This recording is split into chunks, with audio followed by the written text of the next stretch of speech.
I'm crabby, but I don't know why. And this shouldn't be crabby. I should be the happiest person ever. Like someone does something for you and you're like, oh, well now what do I owe you?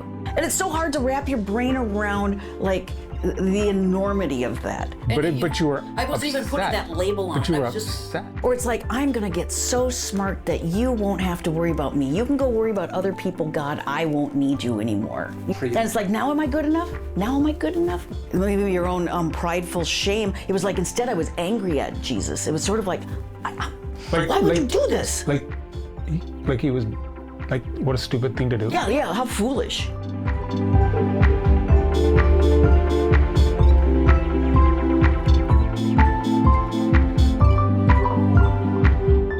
So, a couple of months ago, Danette and I were talking. Actually, Danette came up to me after service and wanted to talk about something, and when we finally found the time to get together, she was almost crying, but I asked her what was going on, and it was so...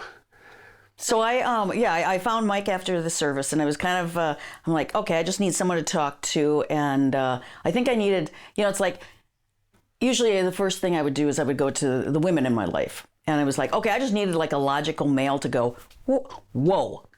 Just kind of like give me, you just need to like tell me like how stupid am I being or whatever. And so anyway, it had been growing for like probably a few months of like, ever since Easter, just the heaviness of like, what Easter was and what Jesus did for us. And I'm like, oh my gosh, this is just too overwhelming. And then this summer, so yeah, like, midsummer when I saw you, and I had been like kind of trying to start my day of like, okay, I'm going to think more about you. How can you be helping in my life? And then all of a sudden it was just like these overwhelming, emotions of like crying, but I was also torqued off. I think there was a part that I was just absolutely angry. Why would Jesus even do this for me?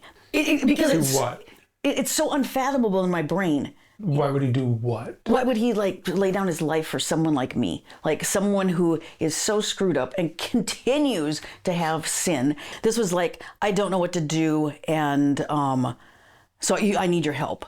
It reminded me of like being a little kid where it's like, I'm so frustrated, I don't know what to do, and I don't even know what to do with this. It's the first time I've felt this and I'm just so mad. So like why? Because like I was hearing this story of like the amazingness of God's grace. Yes. And I was having trouble. I was trying to reconcile, like, why would that bother you? Exactly. Is it because you were seeing like how bad made you look bad, or made you feel bad? Okay, at the time I don't know what I was feeling. I was just like this emotion of I'm crabby, but I don't know why. And this shouldn't be crabby. I should be the happiest person ever. And not even like knowing what to do with that, maybe your own prideful shame. It was like, instead I was angry at Jesus. It was sort of like, why would you do this? Like he was, like, what a stupid thing to do. Yeah, how foolish. I mean, come on, look at me, like, why? And then it was like, and then I started thinking about everybody in church, everybody broken. And it wasn't so much like I was like judging everybody going, oh, I know what she did, or that. It wasn't that. It was more like, my gosh, we are just a bunch of messed up humans. And it's like, why in the world would you ever do that? That's one of my things too. It's like, you didn't have to. No, and it's so hard to wrap your brain around like the enormity of that.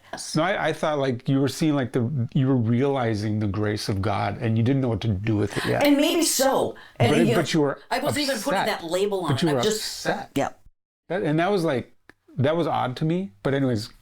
Yeah, and so, and I think it goes back to my pride, where it's like, so often it's like, life is going well, and then I forget about God and go, see, okay, I got it now. Like that not checking in continually, that, going back to the pride, that it's like, it's my own pride of, like I was saying, like when things are going really well, okay, now God, I've got it. And then you forget about him for like 6 months, and then you go, how am I back at this stage again? So that was 2 months ago.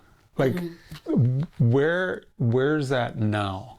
Like we can go back to it, but I'm just curious. No, I don't- So like, has that no, it's- developed? Has that developed since then, or are you still? Are you No, still? no, I wouldn't. Yeah, I've developed more anger. No, no, it's I quite honestly, it's one of those amazing things where like all of a sudden we're in Nehemiah at church, and every week it's like pointing back. Well, I guess your church should be pointing you back to Jesus every week. I mean, if they're doing it right, and so. Every week I was like, oh my goodness, Lord, you want me to hear this. Oh my goodness, you want me to hear this verse. And then sitting down in my potty and reading my devotional and going, holy crap, it is prideful. It is, I'm not humble. I think that was the big thing of like, I just humbly need to come to you every single day and get over this thing of like, you know what, one day I'm going to be perfect, God, and I won't need you anymore, and it's all going to be, One day I will have been worth the trouble. Yeah, there you go. Or it's like, I'm going to get so smart that you won't have to worry about me. You can go worry about other people, God. I won't need you anymore. And I almost think that even when I became a Christian, it was sort of like, oh, this is my new self-help guru. And then, and I know that's not the gospel, people. Jesus is not your self-help guru. But that's really what I think I did at first, because that's what I had been searching for so many years. And I think you're only allowed to have so much come into your brain, because if God, I remember when I was a Christian, I was like, oh, just screw off my brain, shove it all in there so I know. And oh my goodness, that would have been overwhelming. I mean, so you can only take a little bit at a time. And I don't even know that I understood the whole grace, the heaviness, because my little pea brain human is like, this makes no sense, Now in retrospective, like 2 months later, it's like, I don't think I really understood the enormity. And okay, so just this Sunday, we're singing something about laying the crowns down at Jesus' feet. Well, I'm so glad I'm not on the worship team, because I would just be crying all the time. Because it's like, so if anybody ever sees me crying in church, it's probably not anything horrible in my life. I am just overwhelmed with, oh my Lord. I mean, that's the enormity of what you've done for me, Jesus. And it's like, and then I was like, I'm not going to have any crowns because I don't do anything, Lord. And it's like, I'm just going to have this one little, here, I got this little peewee crown for you.